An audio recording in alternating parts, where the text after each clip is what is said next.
Oviedo, it is my profound honor to present to you the 156 candidates for junior high school completion for school year 2024-2025. This total includes 28 candidates from the special program in science, 12 males, and 16 females, and 126 candidates from the regular class program, 72 males, 56 females.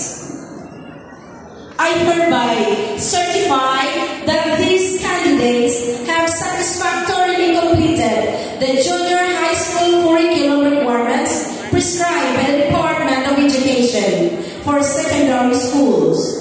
With your approval, these shall be eligible for transfer and admission to senior high school in grade 11. I now present them to you for formal endorsement to their parents and the community with the highest hope that they will grow to become responsible and productive citizens of our beloved country, the Republic of the Philippines.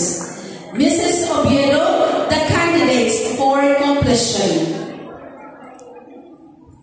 By the virtue vested upon me by the school's division superintendent, Dr. Marilyn S. Andales, and with the facts and figures presented to us by a very dedicated and competent school principal, Loob Junior High School, Mrs. Maria Fe G. Catoria, that these 156 junior high school candidates for completion have satisfactorily completed the minimum requirements of the Department of Education under the K-12 basic education curriculum.